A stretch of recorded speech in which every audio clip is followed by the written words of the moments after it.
conquista el poder, que es un poco para explicar por qué ha sido derrotado lo que ha pasado en España, lo que ha pasado en Grecia, lo que ha pasado en Francia, cuando ha habido disposición a luchar, pero han sido derrotados. Y también en los años 90 tuvimos una estrategia, que en realidad es el grado cero de la estrategia, que es el autonomismo, y con eso quiero empezar. Con autonomismo nos referimos a una hipótesis estratégica que surge en los años 90, fundamentalmente, que recupera muchas cosas de las viejas ideas del siglo XIX, fundamentalmente anarquistas, que surge al calor de los procesos de los años 90 en la situación internacional. En primer lugar, el alzamiento zapatista es un fenómeno que permite teorizar una nueva estrategia. El alzamiento del 94 con la constitución de las juntas del buen gobierno. El fenómeno argentino también tiene mucho que ver con la crisis del año 2001 con el corralito y el surgimiento de las fábricas recuperadas, ¿no? Y está la película de Naomi Klein, se la toma, en donde da cuenta de cómo los obreros, cuando colapsa la economía, comienzan a tomar las fábricas y ocuparlas, y de eso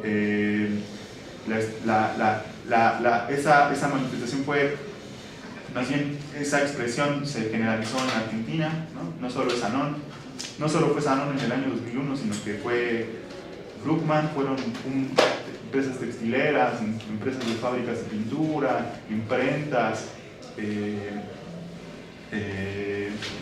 automotrices, etcétera, hoteles, ¿no? El Bauen, que es muy importante. Y eso, por ejemplo, radios comunitarias, una nueva moneda, una moneda distinta, que ahí yo les quería contar, pero hay una población en Grecia que ya decidió quitar el euro y ahora tienen una moneda nueva, que solo usan 800 personas. Imagínense pues que la crisis del euro está causando que haya pequeñas ciudades, ¿no?, que tengan una moneda nueva. Otro elemento muy importante para la estrategia autonomista fue ni más ni menos que la huelga de la UNAM. La constitución del Auditorio Che Guevara o la construcción de las tomas de los espacios estudiantiles, como los cubículos como los que están aquí, el comedor de ciencias, que aunque parece que a nosotros nos lo tenemos muy naturalizado, pero en términos de lo que va a ser estratégico, de lo que va a significar para teorizar una estrategia, fue muy importante. El libro que desde mi punto de vista teoriza con más claridad y calidad lo que es esta estrategia es el libro de Cambiar el mundo sin tomar el poder, de John Holloway, que es un intelectual de origen europeo, no recuerdo bien de qué país, instalado actualmente en Puebla, en la UAP, en la Benemérita Universidad Autónoma de Puebla,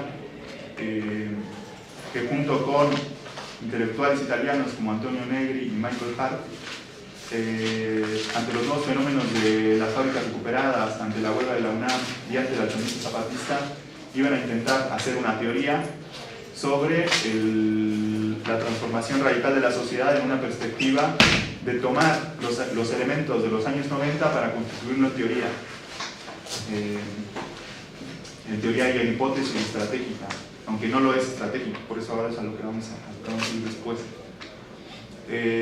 Holloway es de la escuela junto con Negri y Hart. Bueno, Negri y Hart son de Italia y también tienen mucho que ver con el autonomismo. En Italia, en los años 70, hubo una importante organización que se llamaba Palabra Obrera, que era el autonomismo italiano, que estudiaba mucho Gramsci y todo, pero tenía mucho trabajo en las fábricas.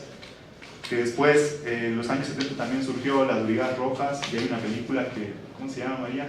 Brigadas Rojas, que es una organización de extrema izquierda italiana, era una organización de extrema izquierda italiana, armada, que hacía secuestros de funcionarios, de embajadores, y después de los años 90, pues, más bien en los años 90, cuando vino la reestructuración del mundo del trabajo, ¿se acuerdan que les dije lo que significó la ofensiva neoliberal? Que pues transformó radicalmente por lo menos la concepción del obrero de Castro y Overol, o sea, que hizo que los marxistas dijeran, bueno, ahora ya lo importante no es el trabajo asalariado, sino el trabajo intelectual.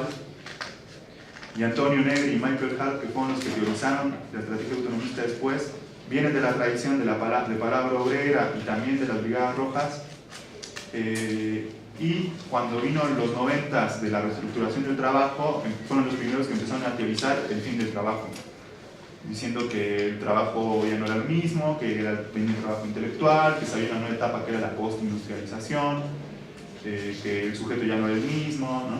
Etc. En el caso de John Holloway es un intelectual de origen europeo que tiene relación con ambos, con estos intelectuales italianos, pero fundamentalmente su objetivo al instalarse en México era ser el teórico del zapatismo, para instalar la discusión sobre autonomía en la ciudad. Holloway, ¿qué hace? ¿No? En primer lugar, pues intenta abrega de esta tradición italiana, abrega de la discusión de Lukács, ¿bien?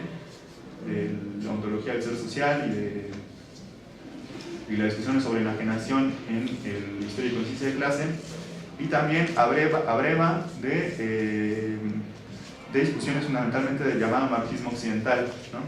¿Se acuerdan que decíamos que había dos tipos de marxismo? Un marxismo que era el marxismo de la política como estrategia, que viene de Lenin a Trotsky, pasando por Gramsci también, pero había un marxismo llamado occidental, que era un marxismo que, producto del ascenso del fascismo y de la oleada contrarrevolucionaria a nivel internacional, decidieron ocupar sus reflexiones fundamentalmente dentro de la academia.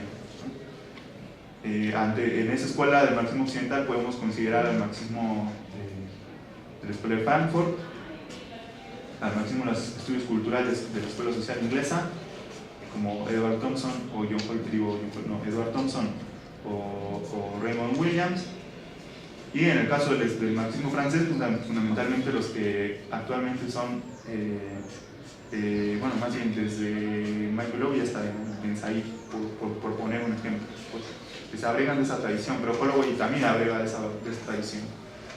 Entonces, Holloway abrió nosotros decimos que el texto de Holloway es como el inicio del repunte del debate de las estrategias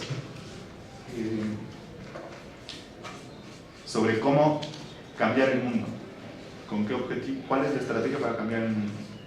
En realidad fue el inicio, digamos, de esta discusión en nuestra década. En la década pasada había sido, en los años 60, era estrategia guerrillera contra estrategia gradualista, ¿no? Era como, por ejemplo, el Frente Sandinista de Liberación Nacional, que era una guerra de guerrillas de hipótesis de dualidad de poder en términos de control territorial, que era la guerra de guerrillas de tipo maoísta, o el Frente Popular chileno, que era la estrategia de desgaste, ¿no? Que era participar de las elecciones y cambiar la composición de clases de un Estado y desgastarlo desde el mismo. El tema es que los años 90 fueron tan rapaces en términos de destrucción de esa posibilidad estratégica, que lo que se discutía después del zapatismo, después de la huelga de la UNAM, después del 2001 y después de lo que pasó en Italia, era fundamentalmente cómo cambiar el mundo sin tomar el poder, que es lo que planteaba Holloway en primer lugar. ¿Cuál es la hipótesis, ¿no? Digamos, en términos generales?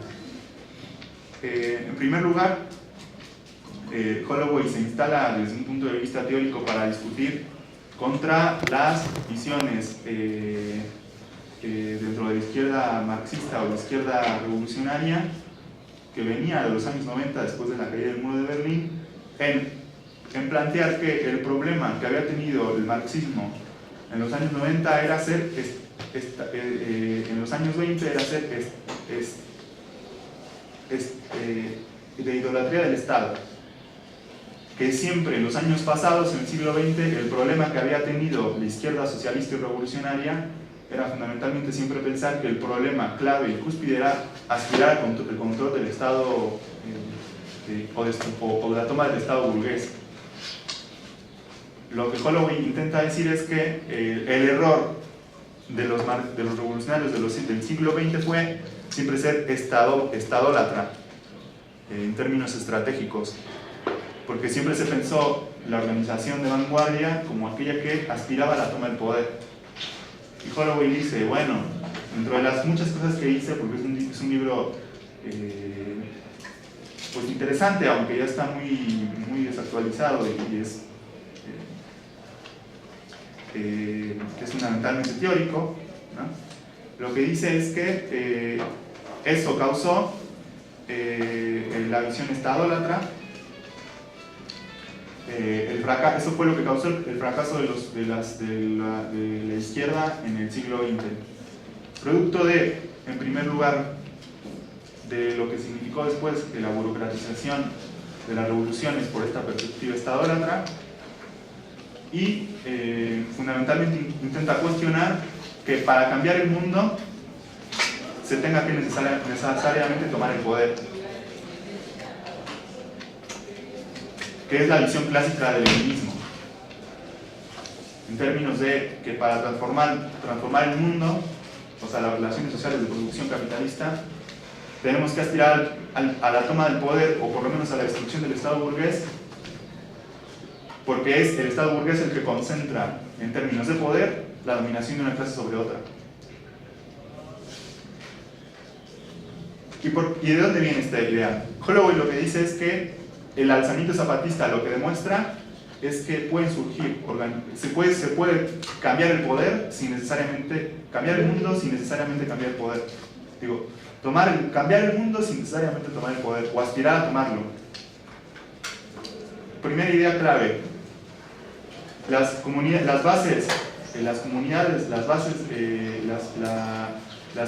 zapatistas, para el momento, para Holloway, son la constitución, a diferencia de la hipótesis leninista, de un antipoder que se enfrentaba al poder de la burguesía. Esta noción en términos autonomistas es importante.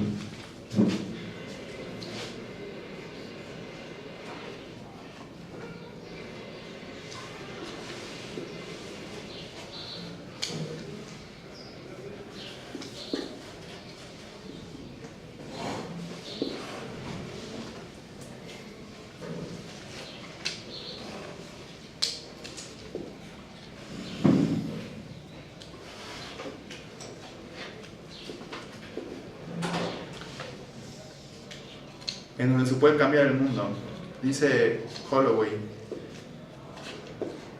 El ZLN, los espacios tomados en la huelga de la UNAM, y las fábricas recuperadas en Argentina,